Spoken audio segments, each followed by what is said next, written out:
Stories hurt, stories heal. If we repeat them often enough, they become real. They have that power. They make us who we are. Stories can teach us to care. They can make us brave enough to admit that we need each other. And they can give us a home to go back to. Welcome, friends and scoundrels, to Werewolf Unchained. I'm Bran. Sarah. Robbie. And this is Movies with My Monsters, where I watch movies with my kids, occasionally my wife, specifically scary movies, and then we talk about it. What did we watch today? Scary stories to tell in the dark. Scary stories to tell in the dark, in case you couldn't get that over them. Their chorus. So last time I tried to do something new with the scary scale beforehand and the scary scale afterwards. Not doing that this time. I didn't like it. I don't think it worked out too well. So that was an idea I stole from Mommy for Family Book Club. And I think it works better for books than it does here. One of you guys want to summarize? Or take turns? I'll do it. So, I want you to do it. You guys can take turns. Sarah, start. So, Remember, this is a quick summarization, not an in-depth. a group of kids go into a haunted house that's been there for about 100 years on Halloween. And they get a book with scary stories in it, and some stories write themselves in some blank pages in the book and come to life. Good enough. We'll take it. So, overall, what did you think of this movie? I think it was a pretty good movie. I watched it about a year ago when I stayed home sick from school. Which might be part of the reason why you don't remember it so well, because you were homesick and maybe not paying full attention to it. Anything else? I think it was good. Yeah. Yeah. I like this movie, even though it's not targeted towards me. And there's a lot of other people out there that I think like it, that get hung up on nitpicky stuff and use that as a reason to not like it. But overall, just pretty decent movie. But I remembered the end monster a little differently. It looked a little more fake as I remember it. And I missed a lot of stuff when I first watched it. Was it background stuff, or was it just like little details that sometimes you might miss on a first watch? Because there's a lot of things. I've watched this 2 or 3 times now already, and I was still picking up on new stuff this time watching it. One of them was the old woman, which took up the entire screen, so I don't know why I missed it the first time. Which old woman? That Chuck sees through the closet. Oh yeah, so near the beginning of the movie. And you were sick, so that might have been a moment when you were out of the room or doze off a little bit. I don't remember how sick you were that day, if it was just a part of your 24-hour period or what, but I do remember you being home. And the door closing by itself when they're in the room with all the records and newspapers and stuff. When they're at the Gazette? Yeah. The newspaper place? I noticed that too. I don't think it really means anything though. Do you have anything to add to what you thought about the movie? I thought it was pretty good, but I didn't watch all of it because I kept putting my head in the couch because I kept getting scared. Yeah. I was a bit more scared watching it the second time for some reason. Well, maybe because you were paying better attention. You had the capability to pay better attention. So, moving on. Did you find this movie entertaining? Yes. Yes. I did too. I think it's paced well. It's an interesting story and a very interesting way to do an anthology style story as opposed to like Creepshow. Oh, I gotta add Creepshow to the list. Remind me of that. Okay. Where Creepshow has bookends, so there's a beginning, a story that starts at the beginning, and then you get a bunch of middle stories, and then at the end, the first story concludes itself. The additional stories are incorporated into the movie. So I don't even think it's really necessarily an anthology movie, but it's based off of an anthology style book. I think I'd read the book. I'm surprised you haven't gotten them yet. Although I think it's been hard for you to find them, hasn't it? I keep forgetting to look for them. Write it down.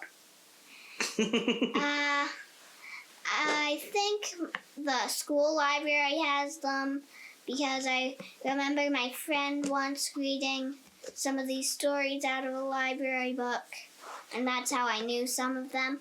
Yeah. I saw scary stories to tell in the dark like at a library, but I don't remember which one. So anyways, do you want to elaborate more on how you found it entertaining? Beyond just a yes? I think it was entertaining because, Epiphany. Another thing I noticed was the shadow moving across the wall that I didn't notice last time. So would you say that's part of what made it entertaining for you, was noticing all the things? Yeah. You're welcome, And the I tied shadow that was kind of cool. The shadow was kind of cool, probably because I'm into weird stuff. Yeah. Yeah. What about you, Robbie? What made it really entertaining for you? I found it entertaining because when they read the stories happened, and when they read, you hear the voice again, and then it says, "You stole my toe." It's the monster saying it while they're saying it. Yeah. So that's a single instance of finding it entertaining. What about overall? Is it similar stuff like that? Yeah. How it's like they're reading the story and then it slowly comes to life? Yeah. Okay. Do you think the general story of this movie was good? Yeah. I like that the monsters are super gross. Yeah. Yeah. Creepy. But we're talking about the story. So that's your plot elements. So, like for me, I think it's a pretty good story because a lot of things are set up in the beginning and pay off towards the end. Which is one of our questions, isn't it? Yeah. But it's pretty consistent. It's the got the right, or the continuity is given the proper attention that it needs. And like I said, talking about entertaining is that all the story elements from the anthology series are incorporated into the movie in a way that makes them a part of the movie instead of just kids reading this book that doesn't really have anything to do with them, right? Mhm. Yeah. This was one of my favorites out of 4 horror movies that I've watched. When we watched this when I was in 3rd grade, I think. This wasn't out then. Was it?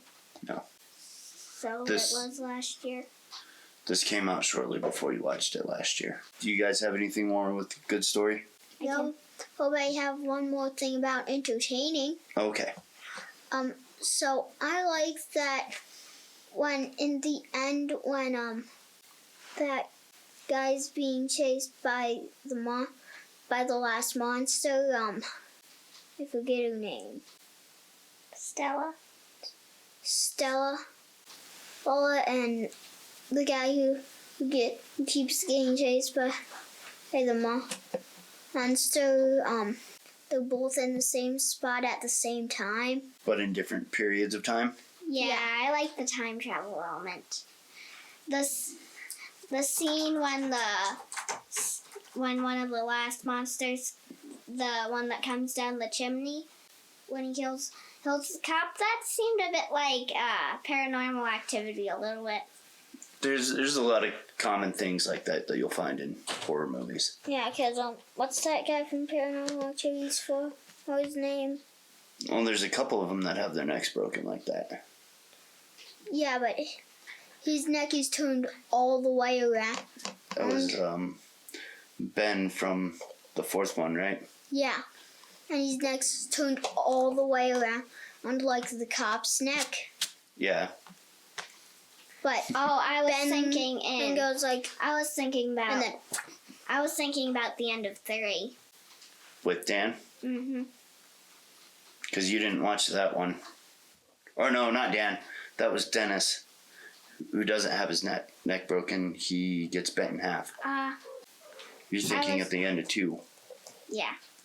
All right, so nothing else for Good Story? Did you find it interesting? Yes. How so? It had a lot of really creepy monsters and elements I like the shadow moving across the wall and the time travel element. Yeah. With the time travel element, how Stella's glasses are there, and she's in the past, so they fall in the past. Okay. And it makes sense. Mm-hmm. Robbie? Yeah. Yeah, what? I do. That's it? Also because of the time and travel element. Okay. And the shadow.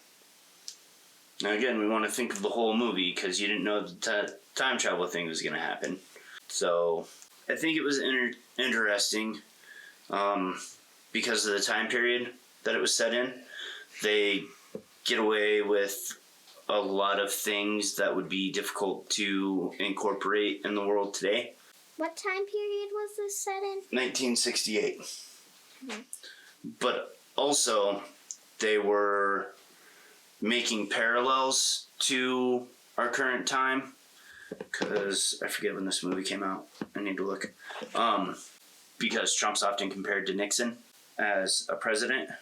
So this came out in 2019, so it came out a year ago. So they were making that parallel there. And did you notice the Nixon signs in the beginning? Did you? No. So there's posters for Nixon up because he was running for president or running for re-election. I don't exactly remember.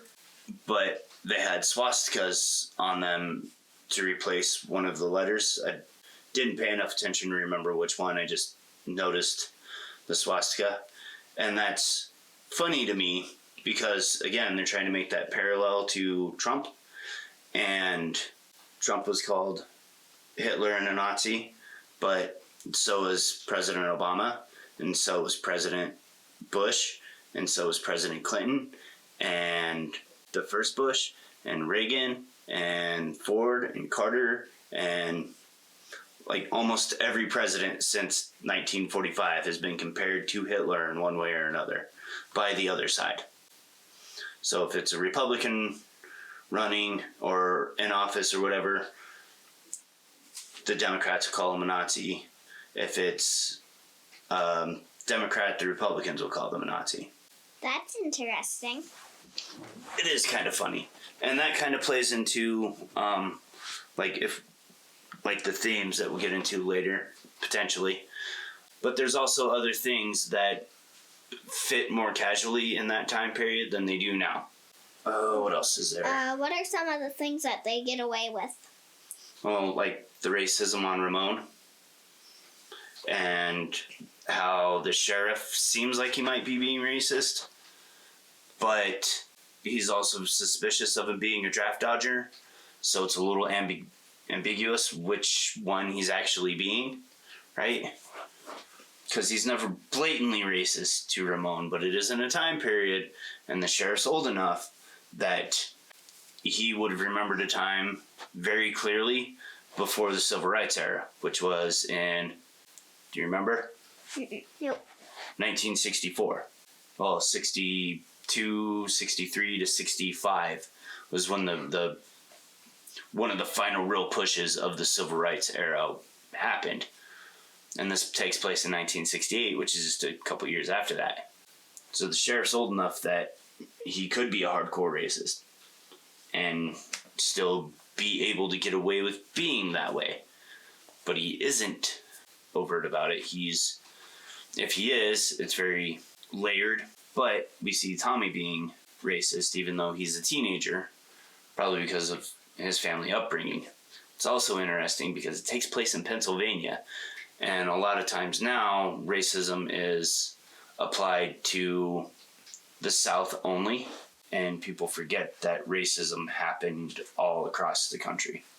A little bit of a history lesson there. But those are just some of the things that, like, if you did that now, with the name calling on Ramon, would feel really out of place in movies made in the more present time, because nobody really talks like that, either because they're afraid to or they just don't feel that way anymore. So it's makes the world feel more natural in the movie. Now, that's something that you guys probably wouldn't understand or get because you haven't learned that in as much depth as I have. But that also plays into the characters, which is something that I find pretty interesting. Is they're given good backgrounds, most of them. Even like Augie and Chuck, and Tommy even, like, we're given enough of those characters and their time on screen to understand who they are, so it's impactful when they disappear, which goes into it being a good story and all that stuff too. Anyways, do you think things were set up well? Yes. The shadow that goes across the wall every time there's a monster is set up in the beginning when it unlocks the door. Okay.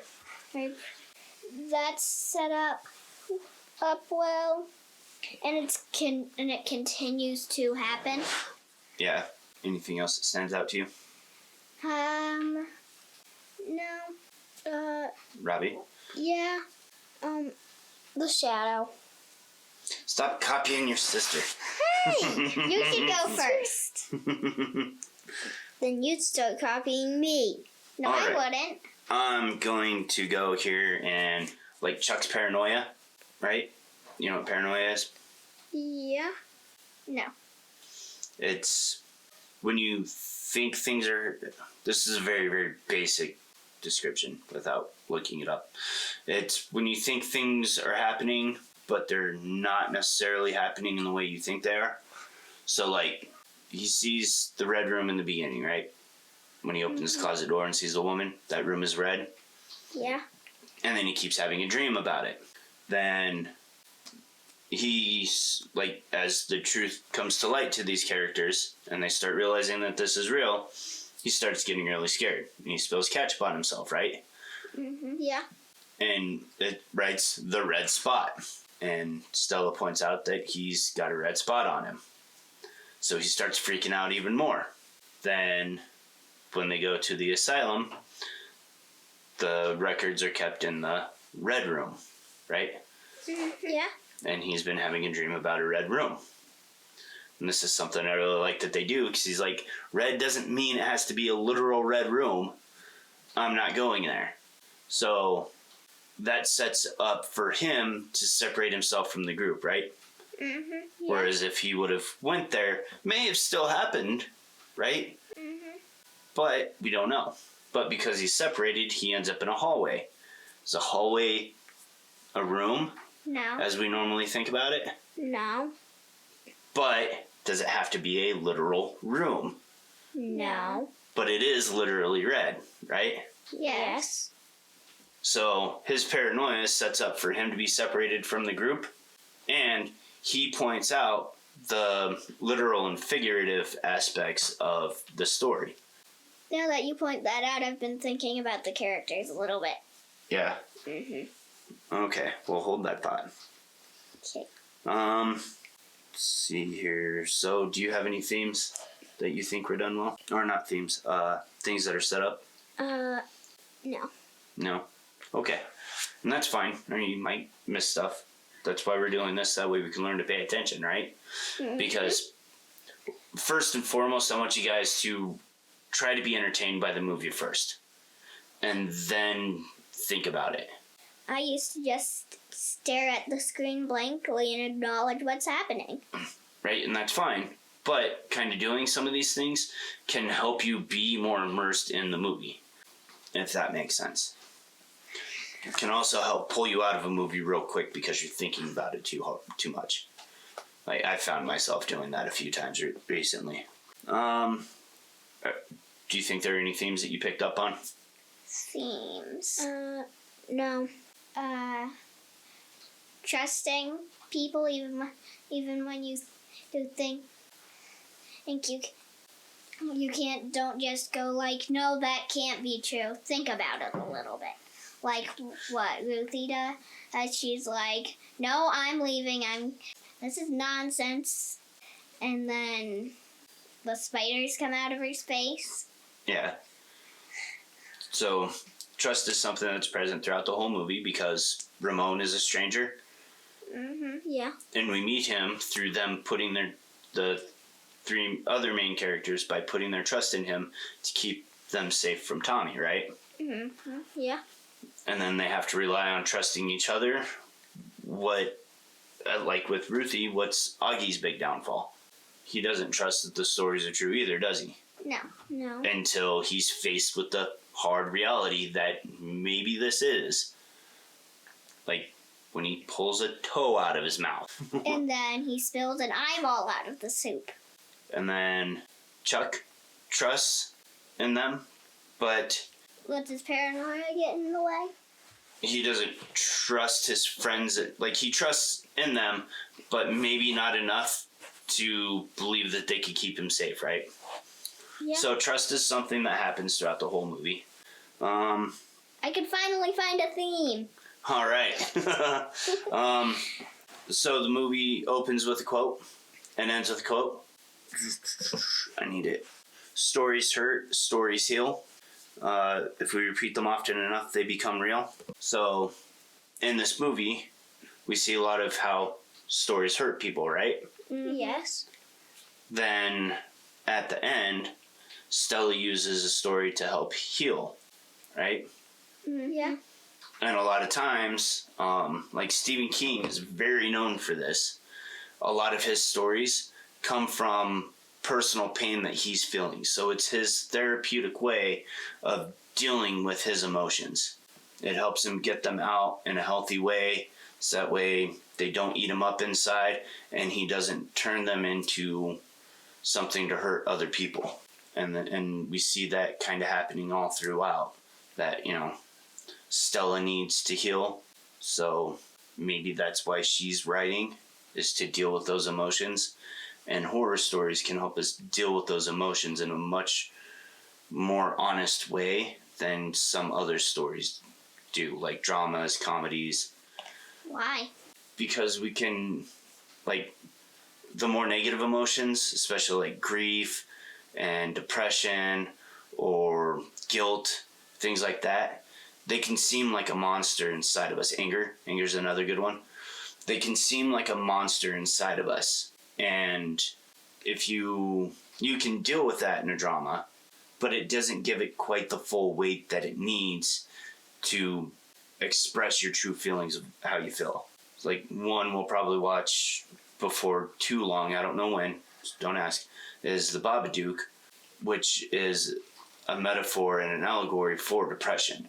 Like, it is literally, or it is a monster, it's the emotion being portrayed by a literal monster. That's a theme that you might not have intended to put in there. Those emotions can be a monster inside of you because these monsters are created by Sarah's rage. Well, I think that was the intention, though, right? Because they talk about it after they go and visit Lulu, they talk about it quite a bit more. So it is something that maybe not when they first started writing, but as they were writing, it became, hey, there's this thing.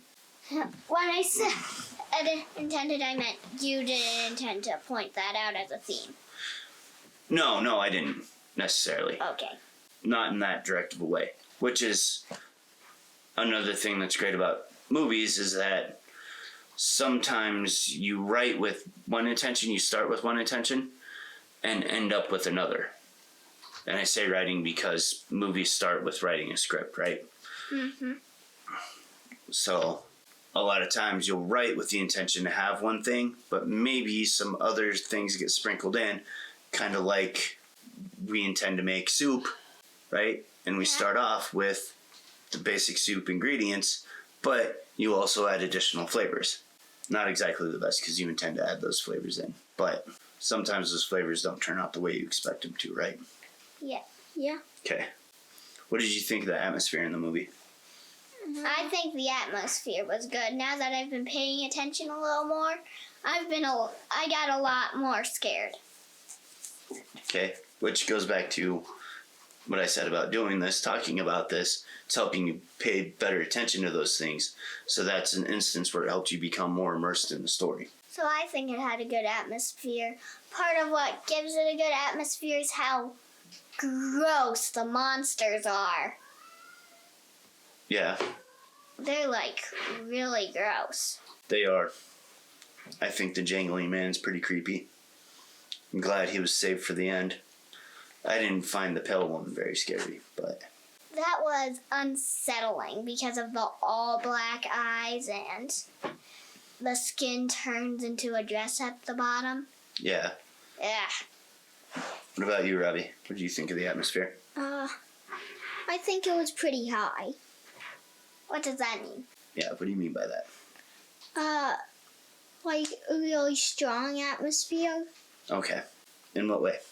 The monsters are super scary, and the scratches on the floor, and the monsters usually only get one person, but at the end, I thought the last monster was over, and then he wasn't.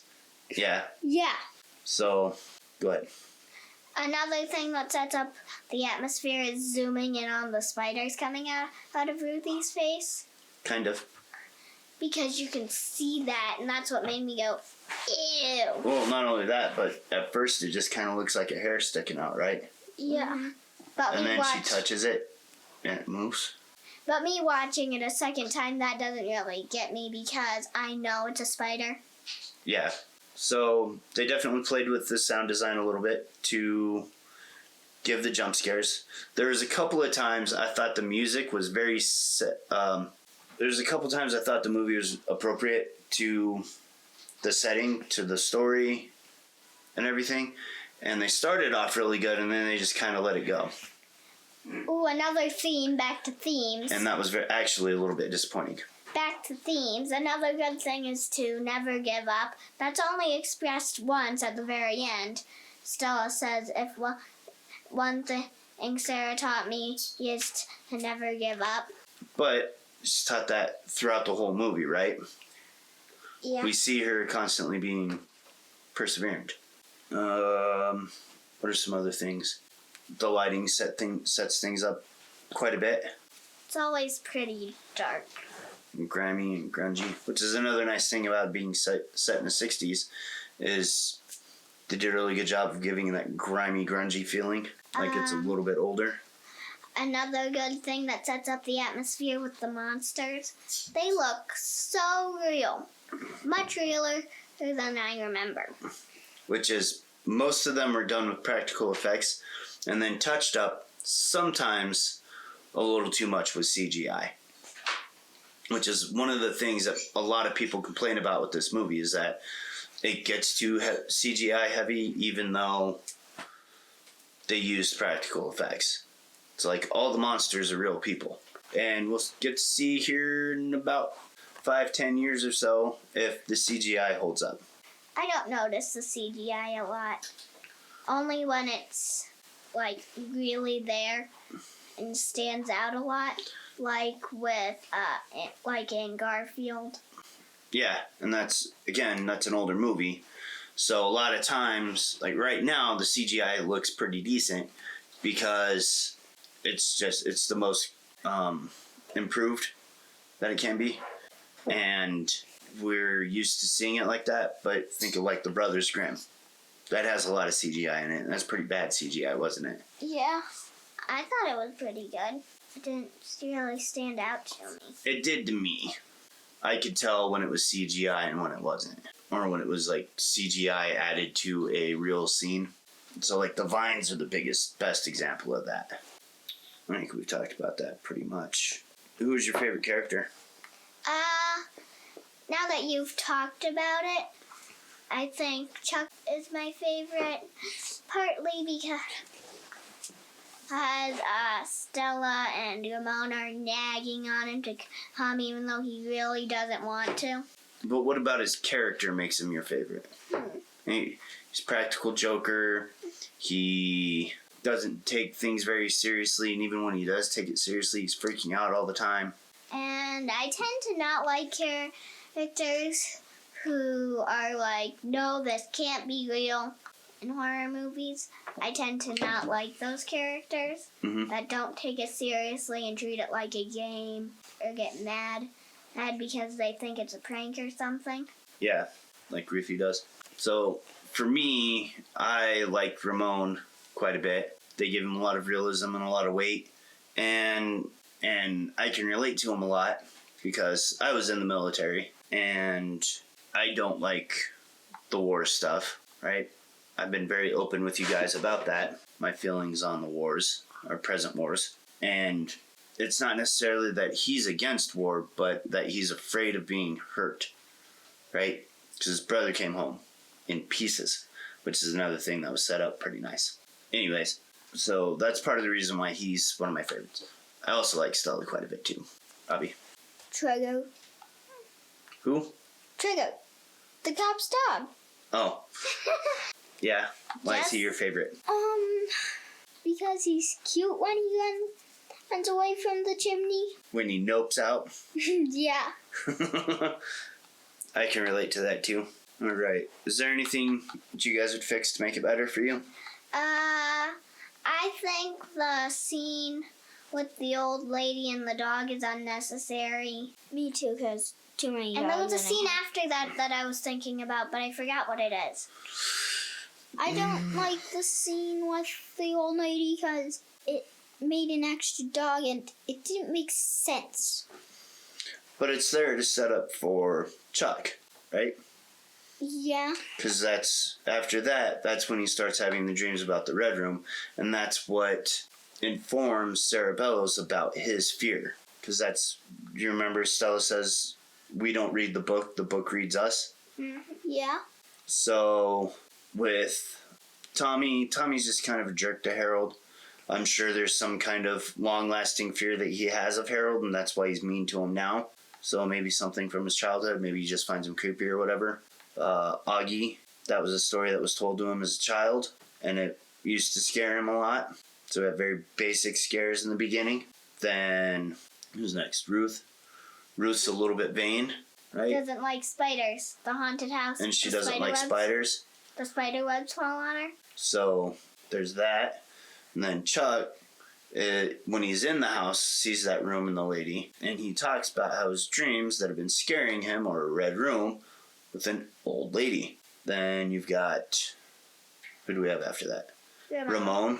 He admits that he's afraid to go to Vietnam because he doesn't want to die and come home in pieces. And that's also another story that used to be told to him as a child about the jangly man. And that's how his brother came back. And his brother came back in pieces. So, and then what's Stella's big fear? Losing her family. Being alone. Afraid of people leaving her or her leaving people. So that's why that scene's in there. That was a really long way to get there. Ooh, that also sets up the time travel element. A little bit, kinda. I think I would fix the ending a little bit, the very end part. Because I want them to do a sequel. They're working on a sequel now. Finally. I knew there would be a sequel. But the way it's set up, what's it actually going to be about and do? And it's one of those instances where if you're going to do sequels, commit to the idea of having a franchise. If not, keep it a self-contained story. It's going to make doing the sequel difficult, and I really hope that they're smart enough to do it in a way that makes sense for me, because this is one that could very easily get away from itself. All right. What was the scariest part? Jangly Man. Jangly Man. What specifically about the Jangly Man? Just, I think it's the grossest, and it's disturbing how it's so flexible. How it's able to contort? Because that's our very brief conversation beforehand. I talked to you about that being a real person in a lot of the shots. That is a real person doing those things. They're called contortionists, and they're able to make their body move in that way. Yeah. So, like, the only thing that they might have maybe changed for some of those, that they did change for some of them, is when it's upside down, kind of when it's walking, so its chest is on the top instead of its back when it's crawling around. They put the face on it, on the head, so that way it looked like it was upside down. Because you can't really do that without causing serious harm to yourself.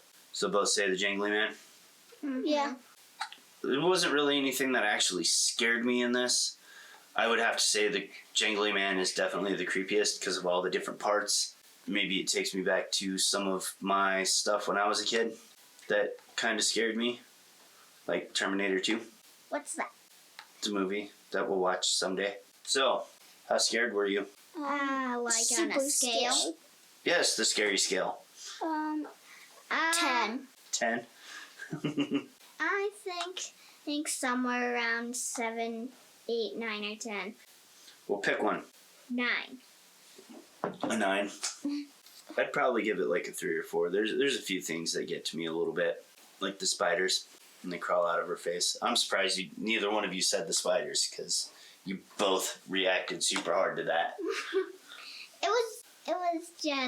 It's just spiders creep me out. Spiders are the thing that make me squirm. I used to have dreams of spiders doing that to me when I was a kid. Alright, anyways, thank you for listening. Do the rate and review thing. Comment if you're doing this on YouTube. Be honest with us. Let me know what you think about everything. Obviously, talking to children makes things interesting, and I can't make them be better necessarily. But, yeah, that's all for now. Next week we're watching, or next time we do this, we're watching I Know What You Did Last Summer. On Halloween night. It will be. All right, toodles.